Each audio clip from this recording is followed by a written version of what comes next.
A paz do Senhor, aqui é o professor Marco Faleiro, na disciplina Panorama da Bíblia, da Logos Ensino Superior de Teologia.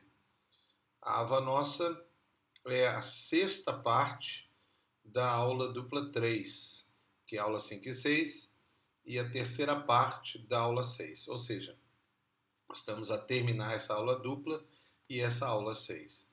Estamos também a terminar acerca do que nós estamos abordando, que é o período dos patriarcas.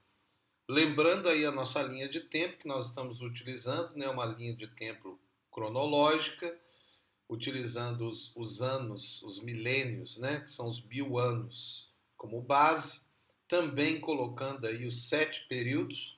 Nós não estamos citando eles constantemente, nós vamos falar, mas isso é para você tentar lembrar os nomes. Então, se você não lembra, lembre, anote aí e tente lembrar os 7 nomes dos 7 períodos bíblicos, né, da história bíblica, que são os 4100 anos. Nós estamos, então, tratando agora do período patriarca. Nós falamos antes do pré-diluviano e o próximo será o período conquistador. Esse, então, é o período dos patriarcas, em que nós falamos de Noé com o dilúvio, quando ele saiu ali da arca, e até José lá no Egito. Lembrando um pouco aí daqueles povos, né, daquela época, mas agora com uma ênfase na história de Abraão, Isaac e Jacó, e também vamos falar sobre José ainda nessa parte. No tempo de Isaac e de Jacó, nós encontramos Jacó peregrinando por Canaã, e ele vai até a Mesopotâmia por causa daquela situação dele com o irmão dele, em que ele enganou o irmão com um prato de lentilhas e teve que fugir, né? Enganou o pai também, né?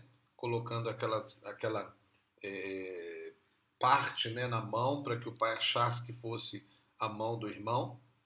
E ele então chegou até a Mesopotâmia.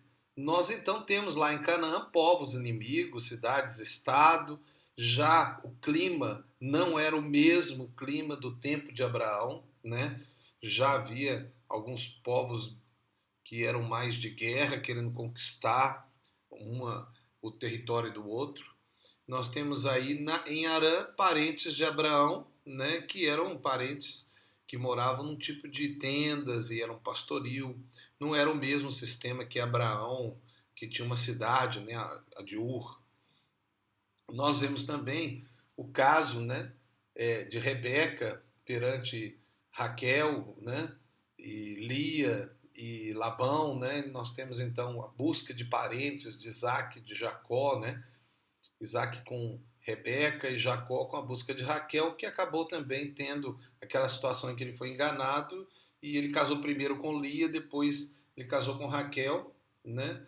E isso era uma tradição, né, de busca de parentes. Mas aí nasce não, é chamada a atenção, né, a realidade da poligamia, que já era uma realidade do concubinato, né, que na verdade não é um casamento, conforme a sociedade daquela época, e também a realidade da própria escravidão, né?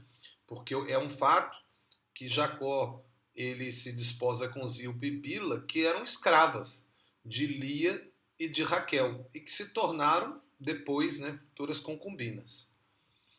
A tradição dos nomes é um aspecto interessante se abordar, principalmente da área da hermenêutica. Nós não vamos falar aqui. Alguns consideram, né, que na interpretação bíblica tem que se considerar os nomes também como símbolos, né? Isso é um assunto mais para a introdução à Bíblia e para a hermenêutica, né? Mas vamos chamar a atenção ao significado dos nomes dos filhos de Jacó.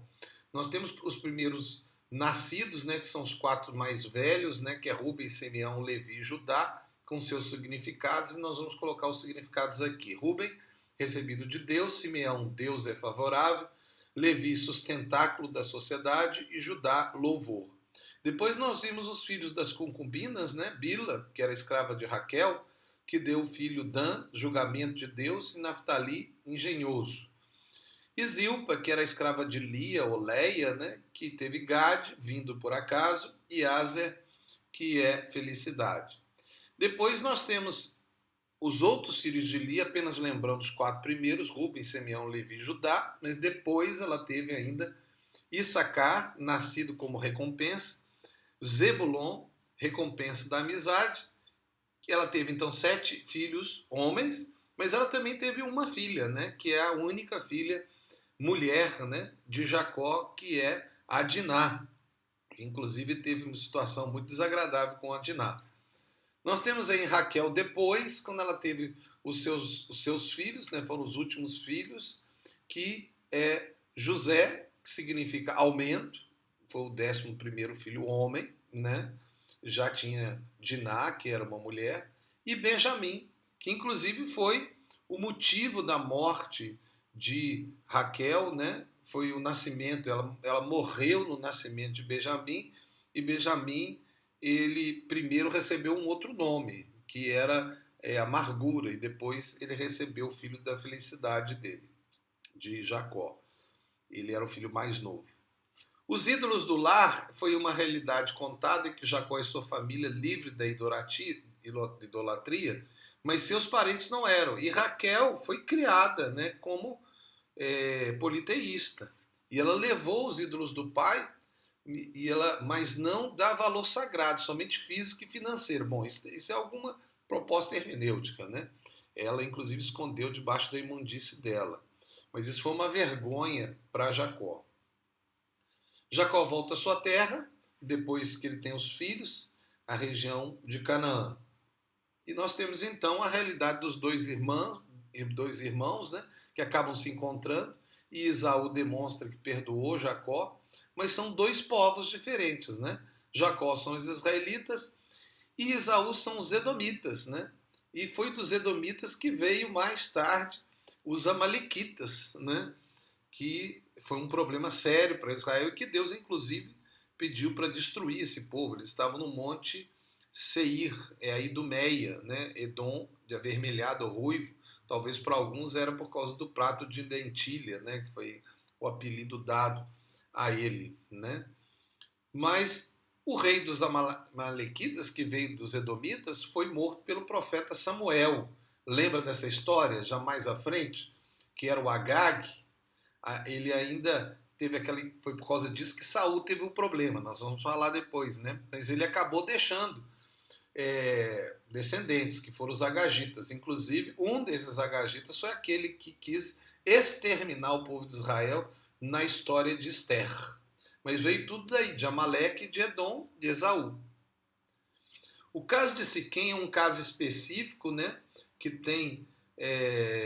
foi uma situação bem desagradável para Jacó, ali em Canaã, que o tornou, inclusive, uma pessoa desprezível, né, perante os outros povos, porque Siquém era uma cidade-reino, e a Diná foi estuprada, né, foi horrível, ela pelo príncipe, né, o filho do rei de Siquém. Mas acabou que ele quis casar com Diná, fez um acordo, né, eles fizeram um acordo com Abraão e eles aceitaram. Para isso eles teriam que ter a circuncisão, que era um pacto que já Deus tinha dado a Abraão e que era uma marca do povo israelita. Mas infelizmente Simeão e Levi, eles foram pessoas traidoras, né? Porque fez-se o pacto, todos os homens de Siquém fizeram a circuncisão, ficaram teoricamente fracos por causa daquela circuncisão, e aí eles invadiram Siquém, os dois, e mataram. É possível que eles não mataram sozinhos, eles podem ter levado parte dos seus servos, né, para poder matar, nós não sabemos. Mas eles mataram os homens e pegaram as mulheres, né? E isso se tornou, assim, uma grande vergonha para Jacó perante os povos, porque fez com que eles demonstrassem que fossem perversos. E é claro, acabou que se havia alguma possibilidade de ter pactos ainda mais desse nível, né? Um pacto praticamente com Deus de Israel, estava sendo quebrado, porque as pessoas não iam confiar mais em Jacó. A morte de Raquel após a traição de Siquém aconteceu, então mais uma tristeza para Jacó, e ainda ele descobrindo os ídolos, né, escondidos. E até Jacó enterra os ídolos como uma demonstração de respeito a Deus.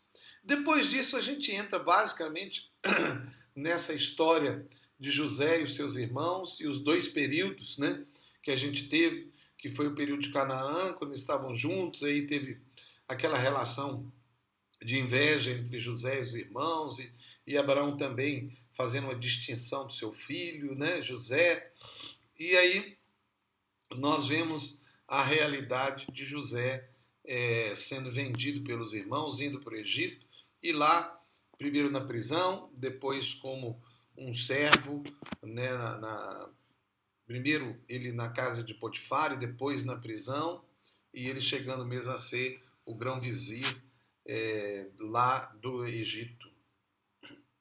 Então nós estamos a relembrar aí um pouquinho, né, daquilo que acrescentando agora ali Isaac, Jacó, José e as 12 tribos de Israel, né, só para a gente ir lembrando a linha de tempo.